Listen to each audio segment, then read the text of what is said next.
ओम नमः शिवाय। आपका हमारे YouTube चैनल पर बहुत बहुत स्वागत है। आज हम संतान सप्तमी का व्रत, महत्व, पूजन विधि, शुभ मुहूर्त जानेंगे। वीडियो को अंत तक जरूर देखिएगा। शिव जी की कृपा आप सभी पर बनी रहे। हिंदू व्रत त्योहारों में संतान सप्तमी को एक जरूरी व्रत माना गया है। इसे हर माँ नए संतान प्राप्ति के लिए करती है, उसकी तरक्की और उसकी लंबी उम्र के लिए करती है। इस व्रत को हर वर्ष भाद्रपद महीने की शुक्ल पक्ष के सप्तमी तिथि को किया जाता है। कई लोग इसे मुक्त भरण व्रत और ललिता सप्तमी व्रत के नाम से जानते हैं। संतान सप्तमी के दिन भगवान सूर्य और शंकर पार्वती की पूजा की जाती है। पौराणिक मान्यता के अनुसार संतान सप्तमी अपने नाम स्वरूप निसंतान दंपति को संतान सुख प्रदान करता है। इस व्रत के प्रभाव से महिलाओं की सोनी गोद भर जाती है और जिन महिलाओं के बच्चे हैं वह यह व्रत संतान के अच्छे स्वास्थ्य के लिए, बुद्धि और लंबे जीवन के लिए रखती है। कहते हैं जिन स्त्रियों का बार बार गर्भपात हो जाता है उन्हें यह व्रत जरूर रखना चाहिए। इससे आपके पिछले और वर्तमान जन्म के पाप नष्ट हो जाते हैं और स्वस्थ संतान पैदा होती है। हिंदू पंचांग के अनुसार इस साल भाद्रपद महीने की शुक्ल पक्ष की सप्तमी तिथि 21 सितंबर 2023 को दोपहर 2:14 से शुरू होकर 22 सितंबर 2023 को दोपहर 1:35 तक खत्म होगी।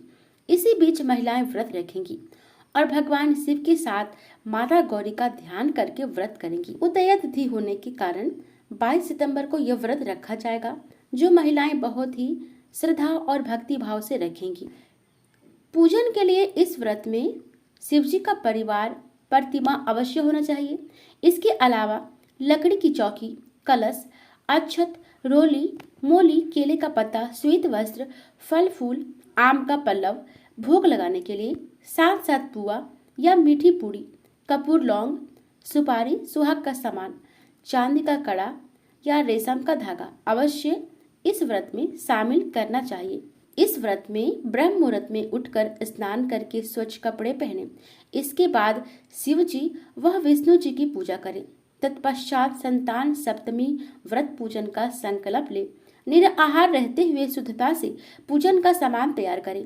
इस पूजन में गुड़ से बने 7 पुआ, खीर, फिर गंगा जल से छिड़क कर पूजन स्थल को शुद्ध करें। इसके बाद लकड़ी की चौकी पर लाल वस्त्र बिछाएं, जिस पर शिव परिवार की प्रतिमा या चित्र को स्थापित करें। इसके सामने कलश की स्थापना करें। कलश में जल, सुपारी, अक्षत, 1 रुपए का सिक्का डालकर उस पर आम का पल्लव लगाएं, जिसके ऊपर एक प्लेट में चावल रखकर एक दीपक उसके ऊपर जला दें।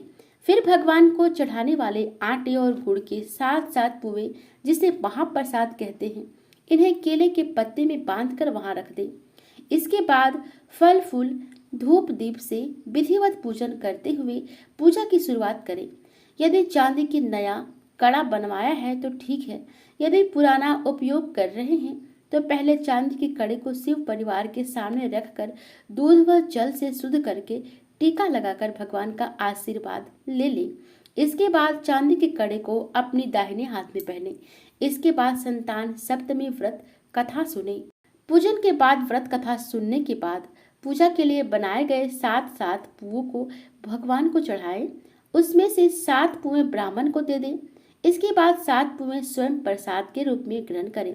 इस भोग के साथ ही अपना व्रत तोड़ें। कथा के अनुसार प्राचीन काल में नहुस अयोध्यापुरी का एक प्रतापी राजा था। उस राजा की पत्नी का नाम चंद्रमुखी था। उसके राज्य में ही विष्णुदत्त नामक एक ब्राह्मण रहा करता था, जिसकी पत्नी का नाम रूपवती था। रानी चंद्रमुखी और रूपवती में बहुत गहरा प्रेम था। एक दिन वह दोनों सरयू में स्नान करने गई, जहां दूसरी स्त्रियां भी स्नान कर रही थी। उन स्त्रियों द्वारा वहीं पर पार्वती शिव की प्रतिमा बनाकर विधि पूर्वक उनका पूजन किया। तब रानी चंद्रमुखी और रूपवती ने उन स्त्रियों से पूजन का नाम तथा विधि के बारे में पूछा। तब एक स्त्री ने बताया कि यह संतान देने वाला व्रत है। इस व्रत के बारे में सुनकर रानी चंद्रमुखी और रूपवती ने भी इस व्रत को करने का संकल्प किया और शिवजी के नाम का डोरा बांध लिया। परंतु घर पहुंचने पर वह अपने संकल्प को भूल गई, जिसके कारण मृत्यु के बाद रानी वानरी और ब्राह्मणी मुर्गी की योनि में पैदा हुई। कालांतर में दोनों पशु योनि छोड़कर दोबारा मनुष्य योनि में आई। चंद्रमुखी मथुरा के राजा पृथ्वीनाथ की रानी बन गई और रूपवती ने फिर एक ब्राह्मण के घर जन्म लिया। इस जन्म में ईश्वरी नाम से रानी और भूषणा नाम से ब्राह्मणी जानी जाती थी। भूषणा का विवाह राजपुरोहित अग्निमुखी के साथ हुआ। उन दोनों में इस जन्म में भी बहुत प्रेम हो गया। पूर्व जन्म में व्रत भूलने की वजह से इस जन्म में भी रानी की कोई संतान नहीं हुई, जबकि व्रत को भूषणा ने अब भी याद रखा हुआ था, जिसके कारण भूषणा ने सुंदर और स्वस्थ 8 पुत्रों को जन्म दिया। संतान नहीं होने से दुखी रानी एक दिन भूषणा से मिलने के लिए गई। इस पर रानी के मन में भूषणा को लेकर ईर्ष्या पैदा हो गई और उसने भूषणा के बच्चों को मारने का प्रयास किया, परंतु वह बालकों का बाल भी बांका नहीं कर पाई।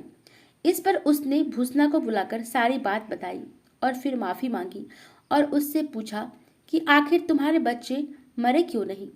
भूषणा ने उसे पूर्व जन्म की बात याद करवाई और साथ ही यह भी कहा कि उसे व्रत के प्रभाव से मेरे पुत्रों को आप चाहकर भी न मार सकी। भूषणा के मुख से सारी बात जानने के बाद रानी ईश्वरी ने भी संतान सुख देने वाला यह व्रत विधि पूर्वक किया। तब इस व्रत के प्रभाव से रानी गर्भवती हुई और एक सुंदर बालक को जन्म दिया। उसी समय से यह व्रत पुण्य प्राप्ति के साथ ही संतान की रक्षा के लिए माना जाता है।